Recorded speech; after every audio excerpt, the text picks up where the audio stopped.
Atëherë mbrëma dashur teleshikues, mirë se vini sërish në emisionin Qëndrim nga unë Teddy Mene këtu në ACTV USA. Sonte do të flasim për një temë shumë interesante e cila është zgjedhjet në Bashkinë e Tiranës. Me mua këtu në studio do të kemi një personazh shumë interesant dhe një njohës shumë të mirë të politikës shqiptare ndër vite dhe gjithashtu dhe vetë drejtorin dhe pronarin e televizionit ACTV, zotin Eduard Aliko, cilin e falenderoj që është këtu me mua në bisedë në studio në emisionin Qëndrim. Mirë se vjen. Faleminderit, kënaqësitet të jem në emisionin tënd, Qëndrim. Është kënaqësi edhe për ju si i zoti i shtëpisë që na mundsoni duke shtuar emisione të reja dhe televizioni shton burimet e tij për të arritur sa më shumë shikues. Tema që do të flasim është shumë e rëndësishme. Flasim për disa zgjedhje të parakohshme. Kemi disa kandidatë cilët edhe nuk i prisnim, sepse është hera parë që kandidatët më të fortë janë dhe kandidatë të pavarur. Kjo është hera parë që ndodh. Çfarë mund të më thuash për shanset që kandidatët e pavarur kanë, ende nuk kam hyrë tek kush janë kandidatët. Po sa janë shanset në përbërjen që politika shqiptare ka, që një kandidat i pavarur mund të fitojë zgjedhjet, ose të paktën të dalë me një rezultat pozitiv. Kemi përbërjen e? Ende sistemi zgjedhor shqiptar nuk krijon kushtet favorshme për kandidatë të pavarur që të dalin nga shoqëria civile dhe të kenë shanse të mira për të fituar. Në qoftë se një kandidat që vjen nga shoqëria civile apo nga shoqëria shqiptare dhe është kandidat pa profil të fortë politik, por vetë quhet i pavarur, ai ka nevojë për gjithë infrastrukturën politike që kanë partitë politike për të arritur një farë suksesi në zgjedhje. Për arsye se sistemi zgjedhor në Shqipëri, komisionet zgjedhore, janë komisione me njerëz të emëruar nga partitë politike. Do të thotë janë njerëz politik ose si quhen rëndom militant politik. Një kandidat i pavarur, pa patur këtë infrastrukturë, sigurisht futet në spiralen dhe futet në ato marrëveshjet që bëhen në komisionet zgjedhore, problematika që i kemi parë me 10 herë në zgjedhjet në Shqipëri, ku një kandidat i të pavarur nuk i mbrohen votat, le ta quajmë kështu, për mos thënë që bëhet edhe një lloj trafikimi te komisionet. Pra po s'ke strukturat e tua, shteti nuk garanton mbarvajtje. Le ta quajmë që një kandidat i pavarur është i zoti dhe ka siguruar mbështetje financiare dhe mbështetje publike, deri në një farë pike që ta marrë vendimin për të futur në skenën e konkurimit. Ati edhe në qoftë se ai ndërton stafet, pra mund të ngresh një staf elektoral, ajo që quhet campaign team, të tillë që ta quash veten të fortë. Por në Shqipëri sistemi zgjedhor dhe gara elektorale është një roller coaster me shumë surpriza dhe rreziqe rrugës dhe nuk mbaron tek platforma, kandidati dhe stafi i tij, edhe te ligjërimi politik dhe mesazhi politik. Kalon përtej kësaj. Pra gjithë të themi vështirësia vjen tek menaxhimi i votës pasi vota hidhet në kuti. Dhe aty hyn komisionerët, hyn numërusët, hyn gjithaj kalvari gjatë i zgjedhjeve që kemi parë se e bën jo optimist çdo lloj kandidatit pavarur për të hyrë për arsye se i mungon kjo infrastrukturë që vetë ligji në Shqipëri për momentin këtë infrastrukturë ja ka dhënë partive politike, militantëve, për partitë i emërojnë. Kështu që këtu e shoh unë problemin e një kandidatit pavarur. A është gati Shqipëria për kandidat pavarur, sidomos për zgjedhjet lokale, është një po e madhe, sepse këto janë zgjedhje administrative. Qytetet në Shqipëri për bashkitë duhet të zgjedhin një menaxher, një figurë të spikatur me eksperiencë në menaxhimin e qytetit. Nuk ka nevojë të jetë politikan, nuk ka nevojë që ai të ketë profil të fortë politik. Por është kjo vështirësi që sapo e them. Pra domethënë, duke dalë edhe kandidatët konkretisht. Kemi Florian Binajn, që me këtë që ju thatë, në mënyrë implicite jeni dakord për bashkëpunimin që ai po pranon me partitë e opozitës, sepse thamë që nëse një person hyn vetëm dhe qëndron vetëm, pra jo vetëm i pavarur, por qëndron edhe vetëm, e ka të pamundur. Po. Tani ai ka dhe strukturat, ka dhe atë kontrollin e votës brenda mundësive që ka, do ta ketë më të thjeshtë ose do jetë sa ketë pak më të barabartë karë. Nuk po e them të barabartë, por pak më të barabartë sa çdo ishte vetëm. Pra nëse partitë politike i garantojnë këtij kandidati të pavarur brenda mundësive dhe garancive që i japin, se është garanci, aty duhet dhe një farë disipline, vendosmërie, është një kalvar i i komisioneve. Po mos hym thellë në atë pjesë. Do dalim pak shumë shkurt për kandidatët. Do fillojmë me partinë në pushtet. Ogerta Manastirliu. Cilat janë pikat e forta që Partia Socialiste ka, ose në fjalë të tjera si e mban Partia Socialiste pushtetin që mos ta humbas nëpërmjet mekanizmave që kanë ndërtuar ndër vite në afat gjatë. Ogerta Manastirliu e Partisë Socialiste është kandidate e emëruar nga Rama dhe nuk duhet ngatruar Partia Socialiste sepse nuk besoj që janë pyetur forumet socialistët e thjesht të Tiranës për këtë kandidaturë. Me thënë, ajo është një kandidaturë e preferuar e zotit Rama, e kryeministit, e kryetarit Partisë Socialiste. Nga ana tjetër, ajo ka eksperienca, sepse ka qenë qeveritare në shumë mandate dhe ka eksperienca të gjata në menaxhim. A ka përfituar të themi eksperiencë të tillë që ta bëjë atë një menaxhere të zonjë të qytetit? Unë them se po, sepse të shërbesh në nivelet larta të qeverisë, nëpër ministrira, ajo ka ndruar nga një ministri ke tjetra, gjithmonë fiton eksperiencë dhe krijon atë profilin politik. A kemi të bëjmë me Ogertën? Pa nëse ti si votues si Partisë Socialiste voton Ogertën, ke votuar Ogertën apo ke votuar Ramën? Këtë duhet të them unë. A ka Ogerta një vendimarrje të pavarur që ti ta vlerësosh atë, thua unë vlerësoj zonjën Ogerta Manastirliu, apo ti vlerëson një person të kontrolluar nga kryeministri, sepse mos harrojmë që Tirana është Shqipëria. Duke qenë Tirana Shqipëria, është dy fish më e rëndësishme që kryeministri të kontrollojë veprimtaritë lokale në bashkinë e Tiranës, si bashkinë më të rëndësishme të Shqipërisë. Këtu në Amerikë bën presidenti Trump thot që në mandatin e kaluar thot ju ka qeverisur një autopen. Po. Kështu thot Trumpi apo jo? Po. Nuk ka qenë thot presidenti Biden, por ka qenë një autopen.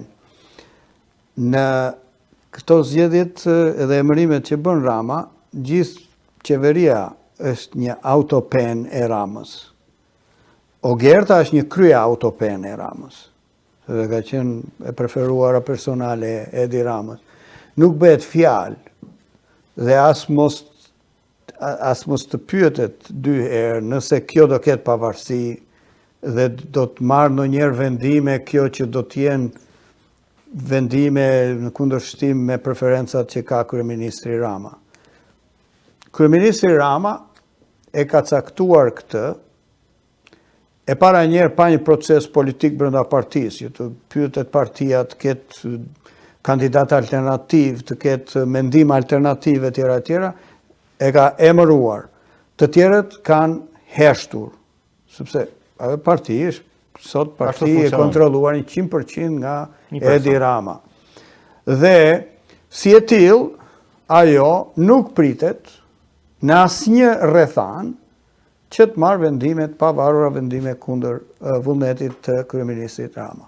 Atëherë, dakord, pra nëse votojmë për Ogertën, nuk kemi votuar për Ogertën, kemi votuar për Ramën prapë. Për vazhdimsinë e projekteve të lëna përgjysëm të gradaqelave dhe të ndërtimeve dhe të grupit oligarkik që rrethon Ramën.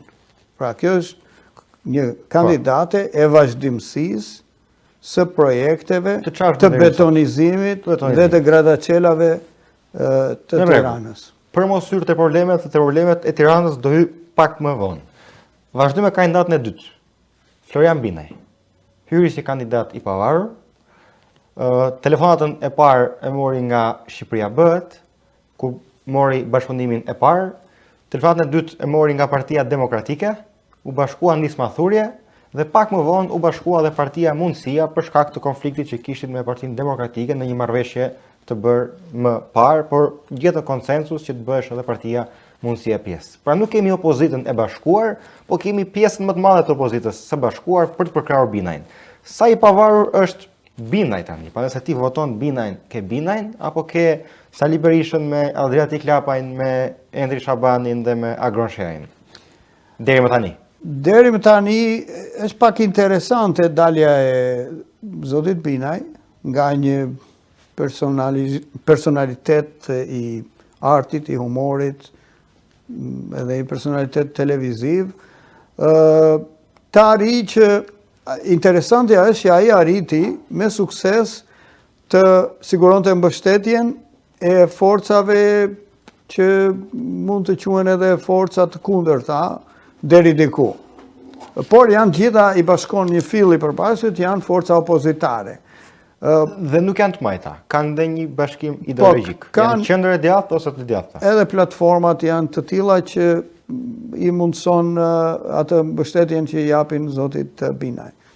Është interesante kjo, s'ka ndodhur ndonjëherë dhe e bën Florianin një kandidat interesant. Tani, a do jetë Floriani kandidati që do marrë vendime si Florian, apo do të marrë vendime që të shpreh interesat e partive që mbështesin?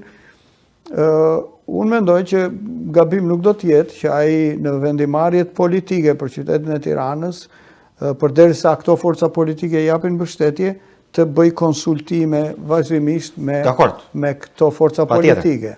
Nuk është gabim kjo dhe kur themi i pavarur, ti do të përfaqësosh votuesit, që ai do të marrë vota nga këto parti, dhe do të përfaqësosh votuesit dhe interesat e këtyre votuesve. Dhe politikisht do kesh edhe vota nga zona gri. Patjetër. Po do kesh konsultime me të gjitha palët, aktorët dhe faktorët që të mbështesin. Pra një gjë e vlerësoj shumë tek rasti i Binajt. Nuk është gjë e mirë, por është gjë që na tregon një mesazh pozitiv. Bashkimi pati konfliktin mes PD-s dhe Partisë Mundësia. Unë këtë është si gjë pozitive. Pra do të thotë që ai është një terren i nxehtë. Dhe këto parti janë bashkuar, por vërtet nuk janë bashkuar dhe kanë vendosur se kush do kontrolloj. Sepse janë fjalë që do kontrolloj Berisha, janë fjalë që e ka ky, e ka ai. Këtu nuk janë fjalë të vërteta për këtë arsye. Vetëm për arsyen se pati një konflikt, kjo tregon që ka një farë decentralizimi. Pra është e rëndësishme. Konflikti nuk është gjë e mirë, por tregon decentralizim. Fakti që solli konsensus, jemi me çdo gjë në rregull, partitë japin përkrajen. Tani dua të ndajmë është një kandidat që nuk do të jetë një autopen. Po. Sepse e para ka shumë mbështetës, parti, aktor, faktor që mbështesin, dhe është vështirë të jesh autopen e një individi apo e një partie të vetme.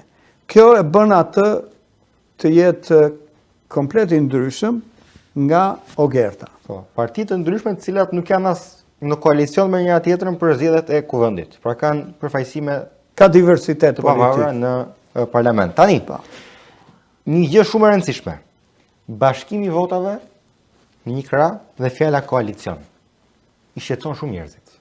Shqetëson shumë, pra Binaj ka bërë koalicion apo thjesht ato kanë shprehur suportin. Florian Binaj ka qenë i fruar në emisionin Top Story nga Greta Duma. Perëndimin tim ka bërë një gabim në shprehje. Jo ka bërë gabim sepse nuk më pëlqen vendimi i tij, por nuk më pëlqen mënyra se si e shprehu vendimin e tij. Ishte fjala për pavarësinë që kandidati ka. Dhe ai shprehu, më duket po e pyesnin për zotin Berisha. Dhe ai tha që zoti Berisha ka shprehur suportin, pra që votat do t'i delegojnë tek figura ime, dhe unë ta kam pranuar. Por nuk do të thotë që unë jam i varur nga ai ose nga secili do nga liderat e tjerë. Dakord, kjo është e vërtet, kjo është gjë e drejtë, po duhet të them pak më gjerë një diçka. Kandidati i pavarur duhet dalë dhe të thotë: unë do pranoj çdo parti e cila do të delegojë votat e saj tek unë, për arsye se programi mbetet i imi. Pra unë, konkretisht unë, po të futem. Edhe Partia Socialiste po të më thotë do të jap votat. Po le të më japi. Ç'a pastaj? Më kupton? Pra duhet të jetë kjo lloj mendësie, nuk është se Partia Socialiste do të japi vërtet. Më kupton, mos keq kuptohet. Nuk është binaj i PS-s. Por nëse binaj nuk është i PD-s, atëherë binaj thotë vlla, edhe PS-ja, edhe PD-ja po të duan të më japin votat, të më delegojnë. Ai është delegim votash. Programi mbetet i pavarur dhe mbetet i imi. Ndërsa nëse ti je piki, pra ky të më delegoj, ky mos të më delegoj, do thotë që programi nuk që ka jote, do thotë që mund të ketë pra lind një farë konfuzioni tek njerëzit në mënyrën se si ti e shpreh mesazhin. Jo më që thua, jeni të hapur gjithë. Vendimin do ta marrun, bashkohuni, kush nuk do, le të dali kundër. Kemi edhe një parti tjetër që është veç, po do dali më vonë te kandidati i tretë. Po, çfarë do të thoje? Ajo që dua të them unë është ky që zoti Binaj ka rënë në grackën e këtyre showve mediatik, të emisioneve mediatik të mbrëmjes, që mundohen vazhdimisht për të krijuar ato headlines në mediat shqiptare, se a do të shpreh konsiderata zoti Binaj për zotin Berisha, a do shpreh për zotin Lapaj, a do shpreh konsiderata për zotin Sheaj, a do t'i dëgjoj, as do t'i dëgjoj ata, a do jetë në varësi të tyre, as do jetë në varësi të tyre. Ky ishte kurth, mendimi im personal, sepse ajo që unë do t'i këshilloja një kandidatit pavarur, është që mos më pyet se ç'marrëdhënie do krijoj unë me zotin Berisha, me zotin Lapaj, me zotin Sheaj, apo edhe me partitë e tjera. Mos më pyet për këtë. Unë e kam garën me qytetarët. Apeli është për qytetarët. Dhe ai duhet të tregoj se çfarë do bëj për Tiranën, në mënyrë që të marri votat, edhe votat e Partisë Demokratike të zotit Berisha, edhe votat e Partisë së zotit Lapaj, edhe votat e Partisë së zotit Sheaj. Dhe duke thënë se çfarë do bësh, njerëzit nuk janë budallë, njerëzit dëgjojnë dhe thonë unë do votoj për këtë. Ai mund të jetë antar i një partie të caktuar ose mund të jetë i zonës gri, votues i pavarur. Dhe duke parë që ky ka, domethënë ka ndarë mendjen, ka krijuar një platformë se si do ta qeverisë Tiranën në favor të interesave të qytetarëve, atëherë qytetarët marrin vendime që do të votojnë për zotin Binaj. Pra, në Shqipëri të lodhin me atë që a ke konfidenca me zotin Berisha, a ke konfidenca, a pi kafe ti me zotin Lapaj. Pse, sepse duan të bëjnë atë gasepin dhe thashethemet mediatike për të bërë headlines e për të thënë që ky foli nuk e respektoi zotin Berisha, nuk e respektoi këtë, foli nënvletësoi, se pash headlines aty nga këto krye tituj që ai tha që unë s'kam nevojë të takoj zotin Berisha, diçka të tillë. Po çfarë rëndësie ka kjo? Çfarë rëndësie ka kjo?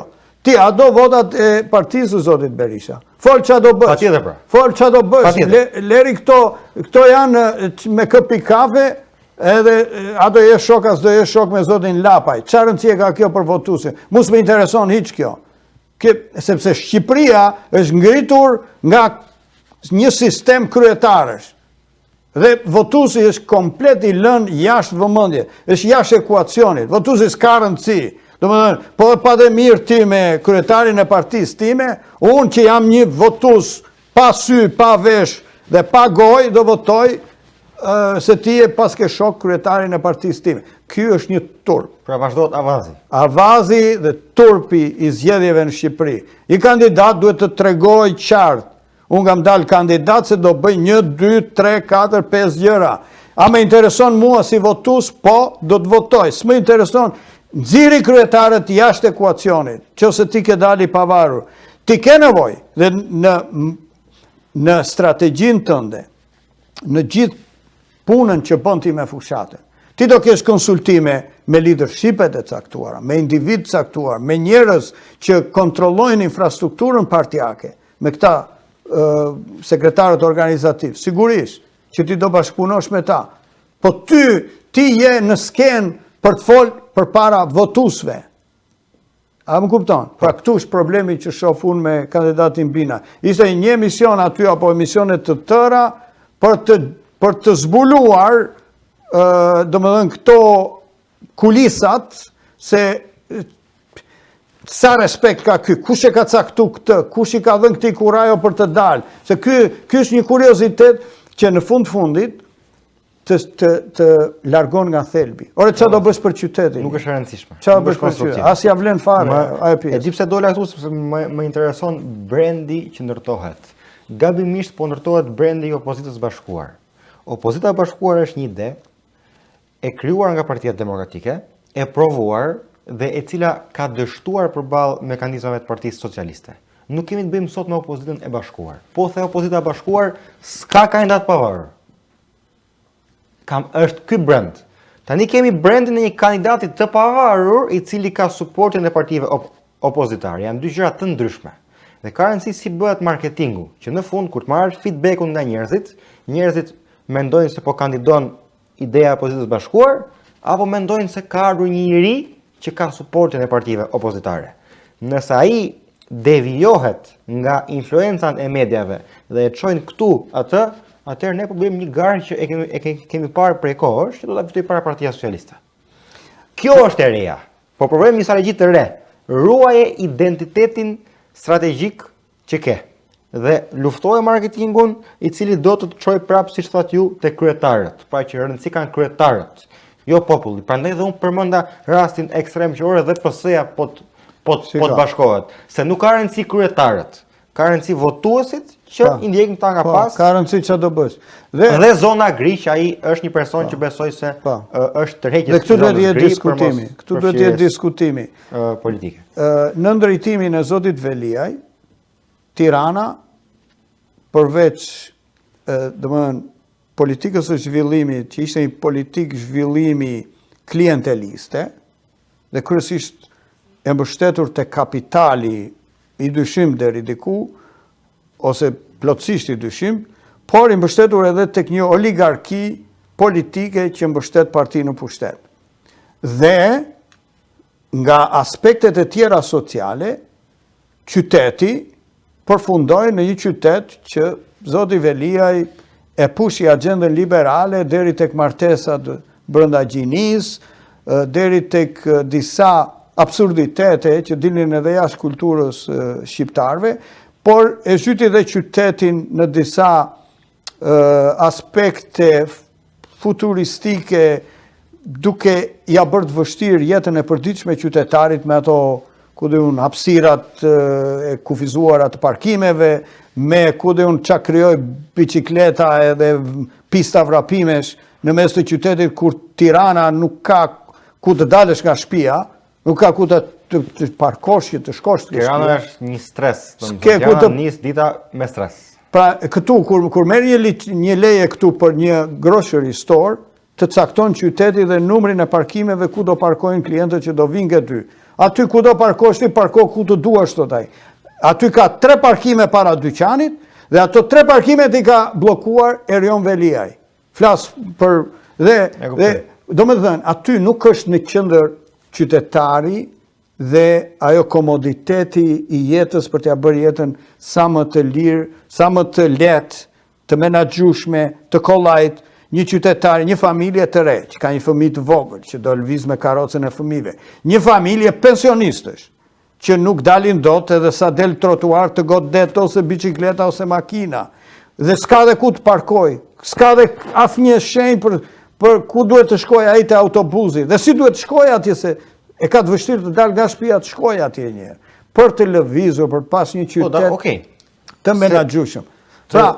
Pra, tani Floriani, si kandidati pavarur, duhet flas për këto aspekte. E para njerë duhet të thotë, nëse ti je me platformë konservative, do t'ju thush që ne nuk do t'i lejojmë, nuk do të bëj Bashkia e Tiranës martesa brenda gjinis, me një lloj protagonizmi që del edhe përtej ligjit të gjendjes civile. Sigurisht do zbatojnë ligjin, se nëse ai ligj është i miratuar në parlament, po ti mos më bët ceremoni mua lart në terracën e bashkisë, po siç martohet një djalë me një vajzë në Tiranë, po ashtu martohet edhe një djalë me një djalë që se ç'a bën Velia ai. Kur martoheshin brenda gjinis, ju bënte parti në terracë. Kur martohesh një djalë me një vajzë, që është tradita dhe historia e atij populli, historia sociale e atij populli, ata rrezik prisnin aty të shkallët për të futur ke zyra e gjendjes civile pas një lloj vëmendje. Pra, ky është problemi dhe në qoftë se flasim për këtë platformën, a do jetë liberal, a do jetë konservator. Ai duhet ta thotë qartë ç'a do jetë. Tjetra është ky qytet që është krijuar dhe ka këto vështirësi, si do ta çlirosh? Pa duhet thua ç'a do bësh për ta çliruar. Ky qytet që është në thundrën e menaxhimit të fortë e Edi Ramës, si do ta nxjerrësh ti nga tutela e Edi Ramës dhe oligarkisë këtë qytet? A ke forcë sa nxjerrësh? Ti si kandidat, me aq fuqi ekzekutive sa do kesh, se ai s'do ketë as këshillin. Sa mundësi ka një kandidat i cili nuk ka këshillin bashkiak dhe ka vetëm gjysmë mandati për të hequr oligarkinë që qëndron në baza shumë forta në Tiranës. Ai duhet të thotë votuesve të jep, pra ai ka vështirësi, sepse nuk e ka. Sepse këshilli nuk e miraton për shembull. Këshillin se miraton. Atëherë, gjitha kompetencat ekzekutive që ka, edhe këtu, nëse Kongresi s'miraton diçka, ka 15 ditë që është mbyll qeveria. Sepse ekzekutivi ja ka bllokuar atyre ato propozime në buxhet. Edhe ky do të bëjë të njëjtën gjë. Ky duhet të thotë hapur votuesve që unë do t'ja bllokoj Edi Ramës këtë. Edhe komision këshillit të Edi Ramës, ata socialistët që janë trashëguar nga Erion Veliaj. Pra do t'ja bllokoj. Duhet të thotë, se nëse su thotë, si do t'i marrësh ti votat? Ç'a do bësh? Duhet të jesh i prerë. Këtë do ta bllokoj, këtë do ta lejoj. Dhe këtë do ta çliroj. Pra do ta heq atë kufizim që këta kanë vënë, që jeta e qytetarëve të rregullohet. Tjetër është, nëse aty thuhet që ndotja është alarmante. Po. Ndotja është alarmante në Tiranë, edhe sëmundjet e mushkrive etj, gjithë ato që ç'a do bësh për këtë? Tu dalim edhe te ti ke fuqi ekzekutive. Ti ke fuqi ekzekutive. Do kesh fuqi ekzekutive. Ç'a do bësh? Do ekzekutosh. Ata janë akoma në fazën e studimit dhe duke nxjerr programin. Biles ai, për mendimin tim, ai të thotë unë kur të shkoj në bashki, kur të zgjidhet. Po që se zgjidhem dhe më jepni votën, të thotë shqiptarëve, unë kur të shkoj në bashki do hap gjitha letrat. Dhe transparenca që do bëj për t'ju treguar ju se ç'a është bërë me qytetin, me lekët tuaja. A është racionale kjo? Si s'është? Për të fituar zgjedhjet. Po unë e votoj. Unë e votoj që ai të bëj transparencën. Si s'është? Si s'është? Duke marrë parasysh kundërshtarin që ke. Ore ti nuk e ke me kundërshtarë, harroj kundërshtarët, harroj dhe kryetarët e partive. Ti e ke me popullin ore. Ore zotri, mua më pëlqen sistemi amerikan. Këtu një djalë, siç kemi Robertin, doli se ka pikpamje konservatore. Dhe thot, unë dola kam pikpamje konservatore, apeloj të vota konservatore, por unë zvarem nga kryetari, nga ai e nga ky, zvarem, unë e kam me votusin. Shumicën e kemi nga krau që zgjedh bukën para lirisë. Pra, po flasim për kontekstin në Shqipëri, në Tiranë. Po e mos e ka pjesa gri dhe shtresa e mesme, shtresa intelektuale, duan të dinë se çfarë është bërë me çfarë është bërë me qytetin e Tiranës. Kanë afërsisht 51%. Partitë përveç PS-s kanë 51%, gjitha bashkë. Po. Dakord? Në Këshillin Bashkiak. 51%, por nuk janë 51% të binajt. Sepse kemi edhe një kandidat tjetër, sepse filluam me Ogertën, vazhduam te Flori, kemi pak edhe Arlind Qorin. Kandidat tjetër për Bashkinë e Tiranës, është e 51%-shi, por është një copë e hequr nga binaj. Shkakton shumë problem. Dakor, po kauza ishte, pra kur kemi të bëjmë me një garë 51 me 49, është një garë që këta duhet të jenë super të bashkuar, sepse një gur po televizi konsensusin e bën kauza. Aty ka rreshtim politik, unë e kuptoj, ka rreshtim politik. E rreshtim qesharak politik. Llogarit, këshilltarët e Erion Veliajt morën vendim, votuan me urdhër të Edi Ramës të shkarkojnë Erion Veliajt. Apo jo? Po. Rreshtim total politik. Përveç 3-4 veta. Rreshtim politik. Ata nuk kanë, ata janë autopens, nuk kanë tru. Janë pa tru. Janë njerëz, këtu ai që zgjidhet në Këshillin e Qytetit, në atë City Council, zgjidhet drejt për drejt nga votuesët dhe jo me listë partije. Okej, sepse personalitet. E kuptojmë si duhet të jetë si do ja bëjmë. Tani, çfarë mendimi ke për Qorin Shkush që të mbarojmë me kandidatët dhe të vazhdojmë tek pak te Erion Velia? Arlin Qori, domethënë ka një qëndrim më të qartë në raport me votuesët, me sa e shoh unë. Arlin Qori ju thot çfarë është bërë dhe nëse më zgjidhni mua thot çfarë do bëj unë që të bllokoj ato gjërat e këqija që dhe klienteliste që janë bërë dhe çfarë masash do marr unë për ta rikthyer qytetin në interes të qytetarëve. Ai është më i qartë, për mendimin. Është hera dytë që kandidon për Bashkinë e Tiranës, në mos gaboj, Qori. Po. Herën e parë mori diku te mbi 14.000 a 16.000 vota. Po.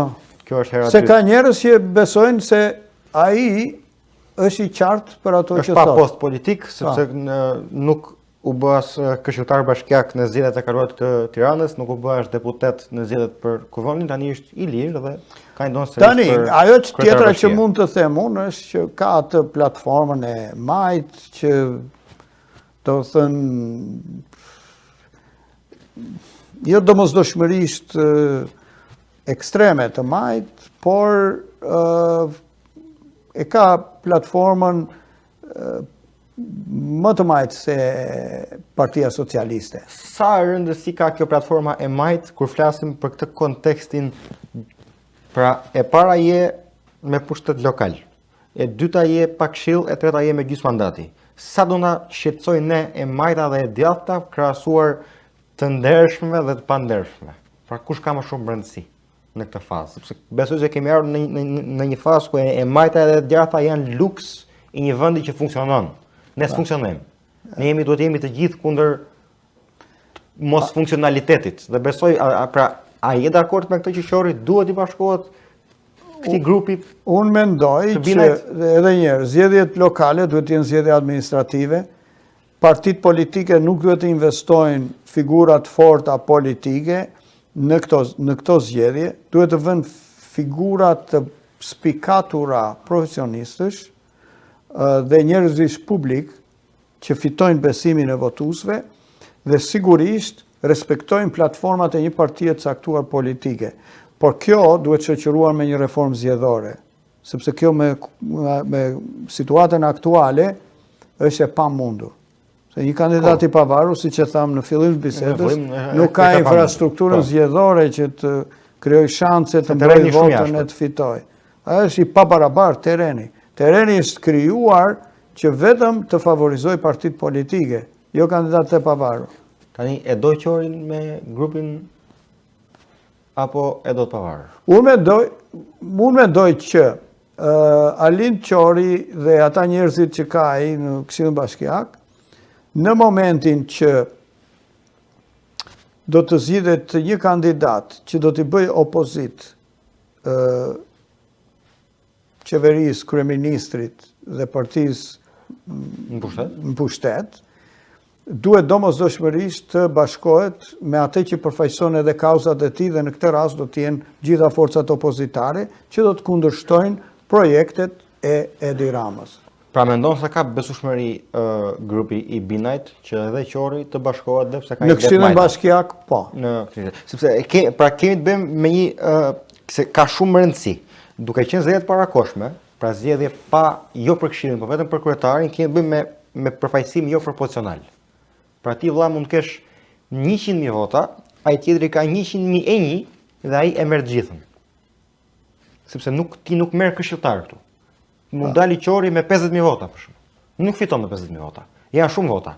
Në fund ditës prap aq këshilltar bashkiak sa kishe ke dhe vlera e 50.000 votave është përkthyer në zero. Apo jo? Pra fiton vetëm ai që fiton. Çdo tjetër që çdo subjekt tjetër që ekziston rrëzohet. Duke mos pasur përfaqësim proporcional, se ti je proporcional, po. Thua vëlla, unë do kem kandidatët e mi. Pra lëvizja bashkë. Unë e shoh Alin Qorin. Pra duhen bashkohen, nuk ka kuptim të jenë 3-4 grupe. Alin Qorin e shikoj një protagonizëm të panevojshëm me këtë kandidimin. Merr disa vota të së majtës, ama është i rëndësishëm për këtë fazë. Sepse për ata që kanë një mendim të majtë dhe janë kundër Partisë Socialiste, asnjë nga partitë tek bashkimi me Binaj nuk i plotson kriteret. Se edhe Shqipëria bëhet Partia Demokratike, Nis Mathurje dhe Partia Mundësia nuk përfaqëson elektorat majt. Asnjë nga këto. Po, shiko, Alin Qori ka edhe votus opozitar në sensin që janë në opozit me partinë e majt, që është në pushtet. Po. Nuk është pikërisht pra. Është në opozit, pra është i opozit e majt. Unë do të thosha që Alin Qori kanë një deputet, pra është ata 10-15.000 votues. Në rastin se ky skandidon, ata votues mund mos shkojnë fare në votim. Janë njerëz që nuk votojnë djathtas, por që nuk votojnë as Edi Ramën. Patjetër. Dhe një kandidat i tillë dhe i partisë si Alin Qorit është që të mbuloj atë segment të elektoratit shqiptar. Krisja mes Ramës dhe Liajt. I din sekretet e të palarat njëri tjetrit. Nuk do i flasin. Dakord. Por krisja mund të krijojë një farë gare politike. Pra çfarë kemi bërë nuk do e themi, po hajde nisim nga zero. Çfarë do të them me këtë? Është përfolur strategjia që Erion Velia t'i thot njerëzve të tij që të fillojnë të lobojnë krah interesit të Florian Binajt. Por të treguar Partisë Socialiste që Bashkia e Tiranës mbahet vetëm me Erion Velian. Dhe heqja e Erion Veliat është diçka shumë e dëmshme. Pra njerëzit e Erion Veliajt të përkrajnë fushatën e Binajt me qëllim për të bërë atë ndryshimin, sepse siç thash, jemi me përqindje shumë afër, pra jemi me një ndryshim i vockël, sjell gjithë diferencën dhe t'ja japi fitoren Florian Binajt. E sheh këtë si një skenar të mundshëm dhe mbasi ta thuash do ta jap edhe unë mendimin si këto janë për mendimin tim. Janë legjenda urbane. Legjenda urbane. Dikush mendon dhe artikulohet edhe në atë opinionin publik, në diskursin publik të Shqipërisë, që Erion Velia i ka mbështetësit e vet brenda elektoratit Partisë Socialiste si Erion. Unë këtu jam shumë skeptik. Erioni nuk pati dot as këshilltarët në favor të vet. Po ja kishte ata pak veta që kishte. Dhe ata administrat që kishte në Bashkinë e Tiranës, ajo administrat, si gjithë administrata në Shqipëri, është e rreshtuar sepse është e presuar në presion të madh që të deklarojnë votën në favor të partisë dhe të punojnë në favor të partisë. Në momentin që dikush nuk punon në favor të partisë, shiko, Erion Velia si Erion e provoi me grupin GNT9 dhe mori rezultat qesharak. Dakor? Erion Velia u bë figurë e madhe politike kur ai përdori Partinë Socialiste. Dhe Erion Velia pa Partinë Socialiste që më pak se 1% a 2% me GNT9. Me Partinë Socialiste u bë faktor edhe fitoi siç thot ai kaq vota e kaq ande e kaq këtej. Tani Erion Velia në burg që është për momentin, unë mendoj që nuk ka asnjë forcë elektorale. Mendimi im, edhe drejtorët, ata që edhe ajo infrastrukturë që kishte ngritur me atë grupin e drejtorëve, çfarë ishte pesa, çfarë quhet ajo. Dhe ajo strukturë u shkatrua nga drejtësia dhe ata janë të akuzuar, janë në burg. Partia Socialiste është parti super e disiplinuar, çdo gjë kontrollohet me dorë të hekur nga Edi Rama, dhe jo vetëm aq, po tentakulat e patronazhistëve kanë fut në kontroll edhe popullin e lirë shqiptar. Jo më njerëzit e Erion Velias brenda parti. Ata kanë dalë për te i gardhit me kontrolin që i bëjnë elektoratit dhe kjo manifestua edhe në raportin e OSB Odirit për zgjedhjet e 11 majit. A i kontrolon për te i Parti Socialiste. Nuk bet fjalë që të ketë dikush që merr një rrog nga Edi Rama ose nga bashkitë e Edi Ramës, ose dikush që ka përfituar nga Partia Socialiste, një punë, një projekt, ka përfituar në një formë apo në një tjetër nga ekonomia.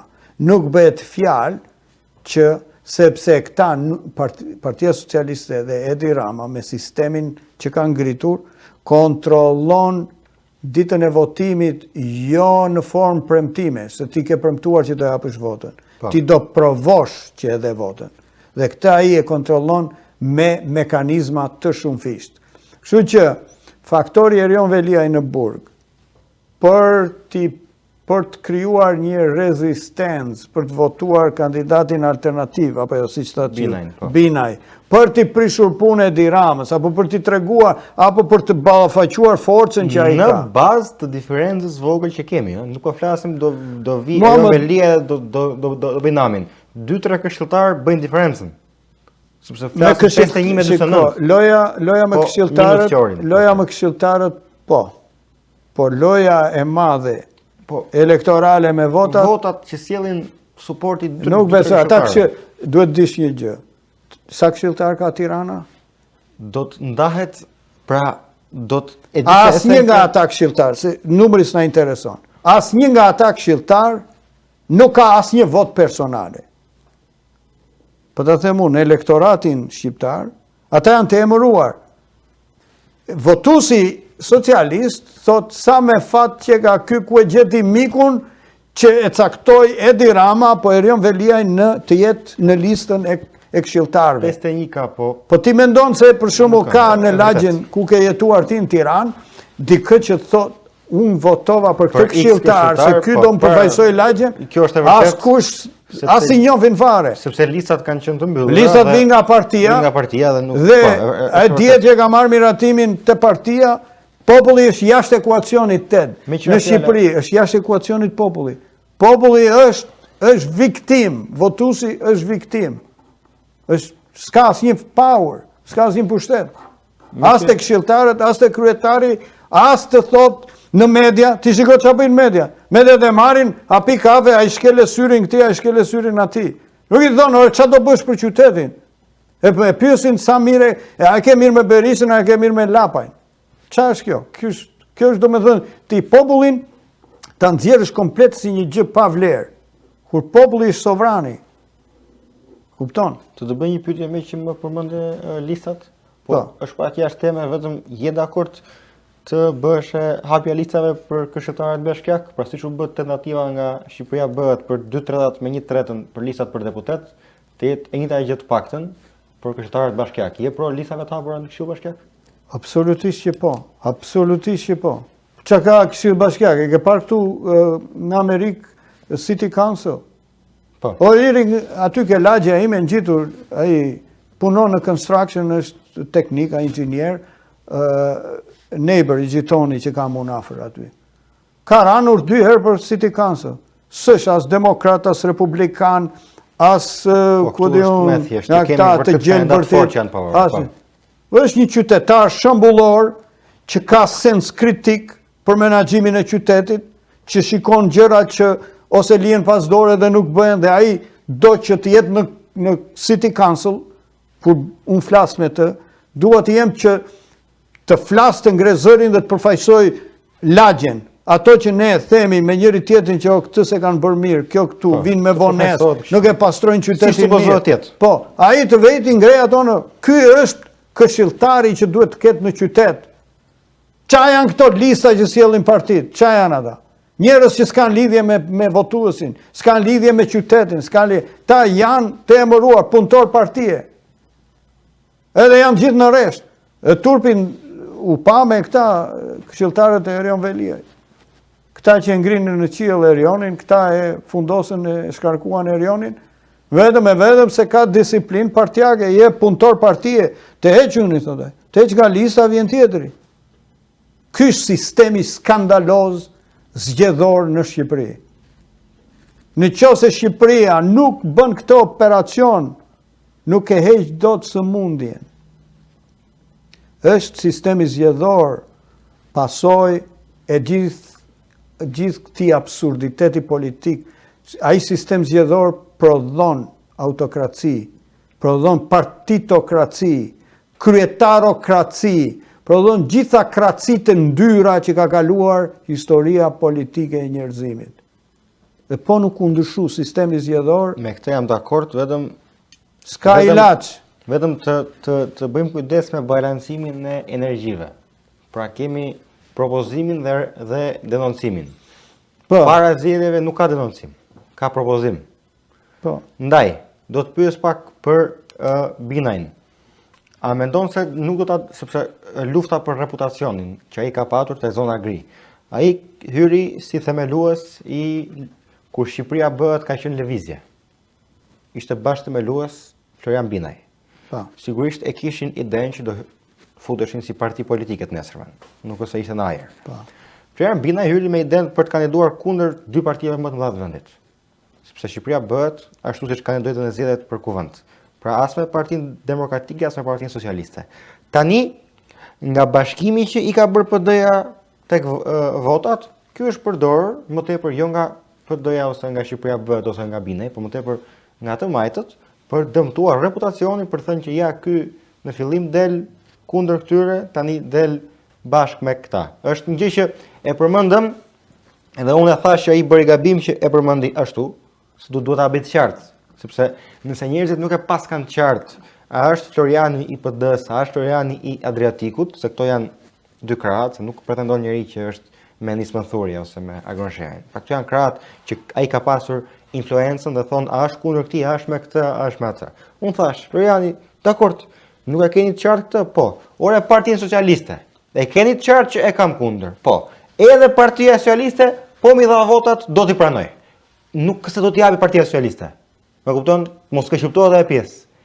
Ideja, pra kushdo që më jep votat, do t'i pranoj. Nëse ai nuk e bën të qartë këtë, atë njerëzit do vazhdojnë, do dyshojnë tek influencën që ky ka tek kryetarët, e dalim tek kryetarokracia, pra dalim tek Berisha që ka bërë një bashkim me Adriatik Lapaj, me Agronsherin dhe me Ende Shabanin, pra jo njerëzit, kryetarët, dhe kanë nxjerr Binajn.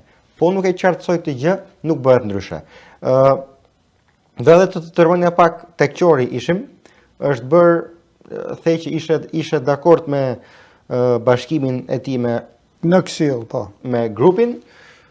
Binaj i ka bërë ofertë Qorit, publikisht, edhe në Top Story dhe në vende të tjera për të bashkuar, madje ka qenë pjesë edhe shumë angazhimeve që ka bërë Qori. Pra protesta qytetare, kur ka qenë vetëm aktivist, ka marrë pjesë. Pra kanë ndarë bashkë shumë gjëra. A mendon se Qori do të bashkohet? Folëm a është mirë, po shkurt, po jo, mendimi juaj. Shiko, e këta Arlindi dhe A bën mirë kjo kokforcia? I përkasin Në parim. një gjenerate politike që do ishte mirë që të kishin çështje për cilat do të binin dakord dhe madje edhe në një lloj strategjie të ishin në një lloj kompromisi dhe strategjie nëse duan qytetin, Tiranën, nëse duan votuesit dhe nëse duan të maksimalizojnë rezultatin, këta janë një gjenerat politike që edhe mund të arrijnë të bëjnë marrëveshje. Dhe do të jetë e mirë pritur për arenën politike shqiptare që të ketë marrëveshje edhe përtej vijavendarse ideologjike kur bëhet fjala për menaxhimin e qytetit. Sepse unë mendoj që nuk ka shumë vend për ideologji politike kur je kryetar bashkie. Kur je kryetar bashkie, ke disa parime mbi të cilat ti do qeverisësh qytetin, po më tepër është menaxhim për të mirën e qytetarëve. Nuk do të bësh, domethënë vërtet ka dhe politikë fiskale, se Tirana ka biznes më shumë se gjithë Shqipëria, Shqipëria.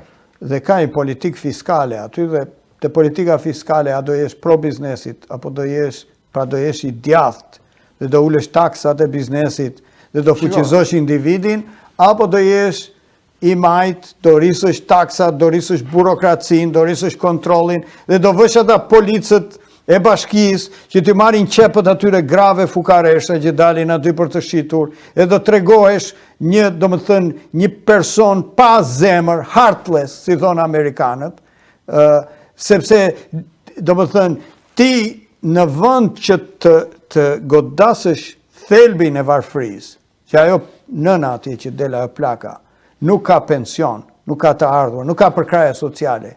Ti si qeveri lokale, do t'i thush në qoftë se atë ti e merr nga dora, e heq nga rruga, ti asaj do t'i japësh një përkraje sociale dhe do t'i thush që do fitosh 2 fishin, do t'a jap qyteti, 2 fishin e asaj që fiton nga shitja e qepëve, duke shkuar në shtëpi. Dhe këtu nuk do lejohesh më. Dakor? Varet si implementon të majtën pastaj.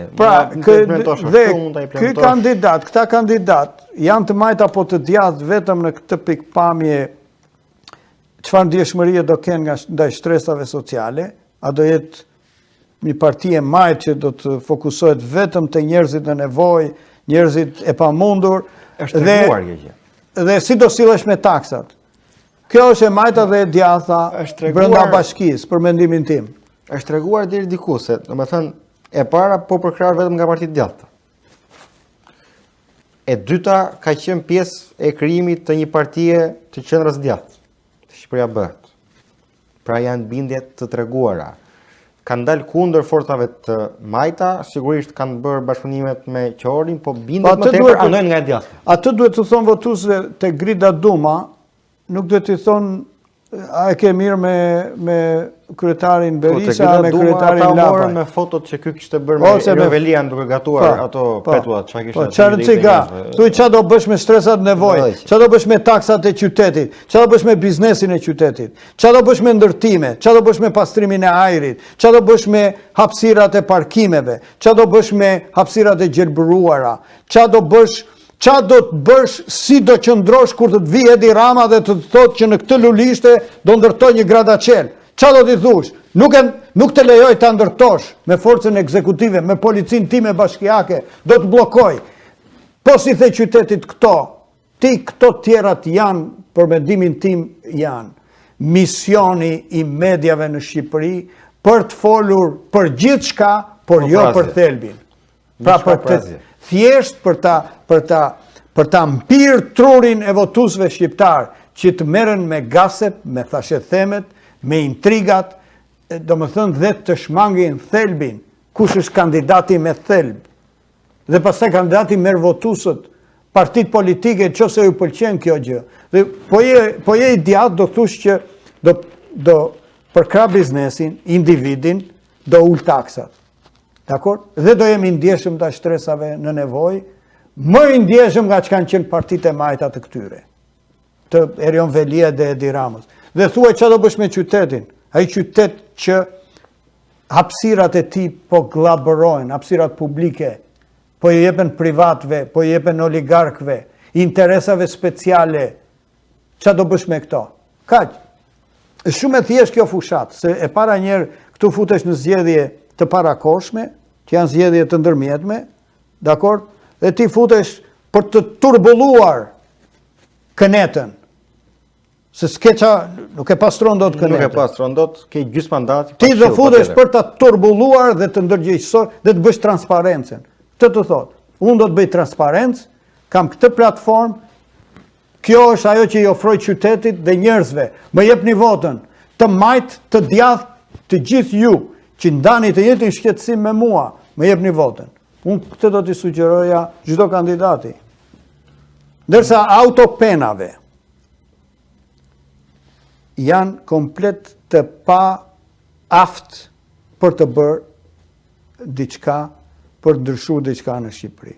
Çdo autopen është e pa aft për të ndryshuar diçka në Shqipëri. Dhe autopena janë këta që emërohen nga politika dhe kontrollohen nga kryetarët. Duhet në politikën shqiptare duhet të vijë dikush që të notoj në kënet, të turbulloj kënetën, të qartësoj njerëzit, që pastaj të gjejnë zgjidhje për ta pastruar kënetën. Siç e bëri presidenti Trump këtu. Kështu fut presidenti Trump për të pastruar atë që ai e quajti këneta e Washingtonit. Ai nuk u fut për të qenë korrekt politikisht, këtej më mërzitet ky, këtej më mërzitet ky, hajde të gjejmë atë politically correct e tjerë, ai ju drejtua popullit amerikan dhe identifikoi problemet. Këto janë problemet që shqetësojnë popullin amerikan dhe unë do t'i ndryshoj me platformë tha konservatore, duke përdorë Partinë Republikane dhe gjithë si thua infrastrukturën republikane, por u fut me një platformë që nuk ishte domosdoshmërisht e shkruar në librat konservator republikan. Dakor?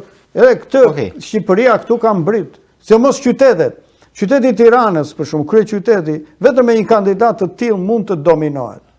Mund të dominohet. Vetëm ai fiton zonën ngri, fiton edhe vota për tej ndarjeve partijake.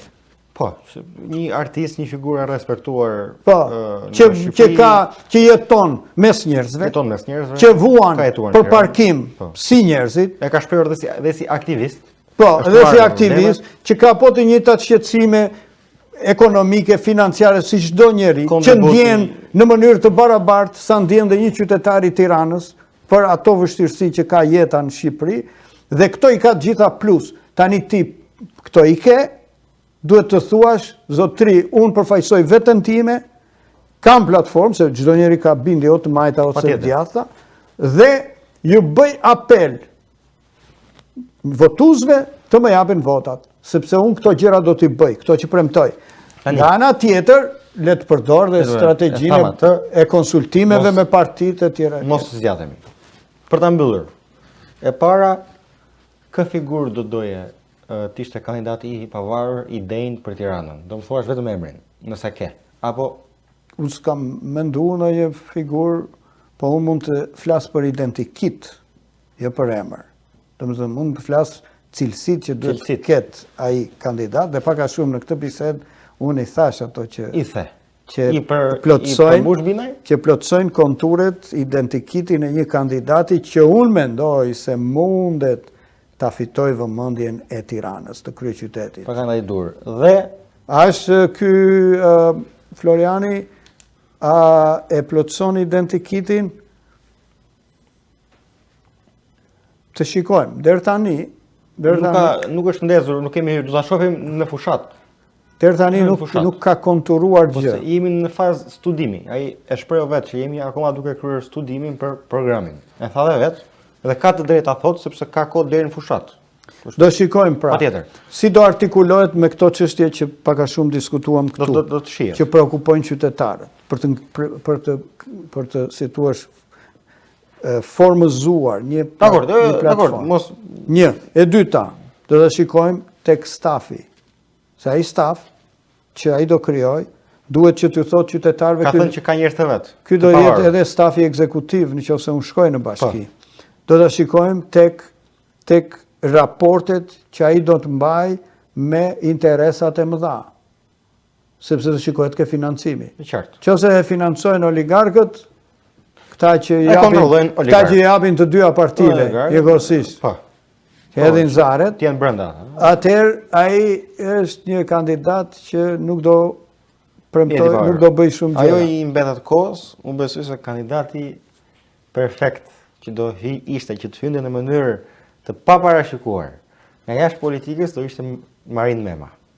Sigur të hynte. Sepse ka krijuar një reputacion respekti të gjatë për vendin dhe do kishte një suport jashtë Tiranës. Do kishte suport në gjithë diasporën për atë që ka bërë. Pra ka një lidhje emocionale me njerëzit që Florian Binaj si aktor humori nuk e krijon dot. Se në fund ditës ti ke qeshur me të, po deri aty. Po Marin Mema, Marini mund të krijoj për mbrojtjen e monumenteve të kulturës se për çështjen shqiptare. Njëri i ndershëm që të jetë kryetar bashkie duhet. Shiko, ai për çështjet Marini, u kam shumë respekt. është një figurë që duhet është marrë me minierat, është marrë me burimet natyrore, është si aktivist pjesë protestave e gjërave të ndryshme, është marrë me varfërinë, patjetër, është marrë me është një kauzat. figurë super e pastër, super e dashur për Njerëzit e njerëzit. njohin vetëm nga emisioni Gjuhën Shqiptare, por janë dhe aktivitetet që ai bën si individ, si aktivist, edhe emisioni Shqipëria ndryshe, Po, Shqipëria ai tjetër. është një kandidat që kalon përtej Tiranës, Tani përtej kufive të Shqipërisë dhe del dhe në diasporë si një Dhe në figurë e diasporë. dashur. Nëse ke ndonjë vend pune që të mbuloj gjithë këtë hapësirë të madhe, unë sigurisht do të me shumë dashamirësi do të thosha që Marin Mema e meriton këtë vend Do ta pas pune. kemi për kryeministër. Tirana është pak më Për lokale. kryeministër do ta pas kemi një kandidat. Po pse jo, nëse jo. ai arrin që të formohet si një politikan. Me kë kandidat je? E mbylla, pyetja e fundit. E vetëm emrin. Unë personalisht, Tani ti e the, po do ta unë personalisht me firmë. unë personalisht nuk votoj në këto zgjedhjet sepse voton unë sepse je në jam diasporë. i regjistruar si votues jashtë Tiranës. Por them që Tirana ka nevojë për ndryshim dhe ka nevojë për checks and balances. Pra këtu në Amerikë kur ekzekutivin e fitojnë republikanët, Kongresin mundohen ta fitojnë demokratët. Dhe balanca mes Tiranës dhe gjithë Shqipërisë është një balancë që i shërben shëndetit të demokracisë në Shqipëri. Në qoftë se Tiranën e kontrollon një individ apo një grupim forcash politike që janë opozitare me ekzekutivin, me qeverinë, dhe është në favor të qytetarëve shqiptarë. Është në favor të demokracisë në Shqipëri, qofse vendoset kjo check and balance. Kjo është perfektja. A do ndodh kjo me ato që shikojmë se si bëhen zgjedhjet në Shqipëri? Është e vështirë. Ma merr mendja, është shumë e vështirë. Është e vështirë, por përqindjet nuk janë edhe aq të vështira.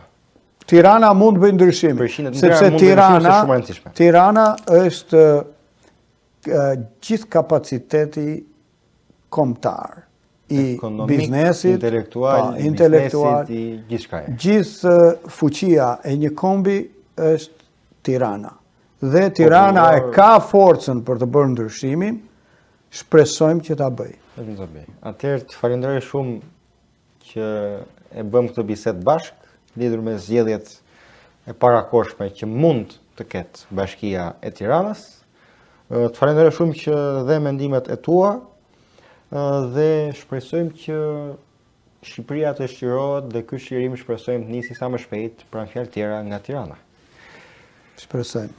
Ky ishte edhe emisioni Qëndrim nga unë Tedi Mene në ACTV USA, si shihemi sërish të shtunën në mbrëmje. Faleminderit dhe natën e mirë.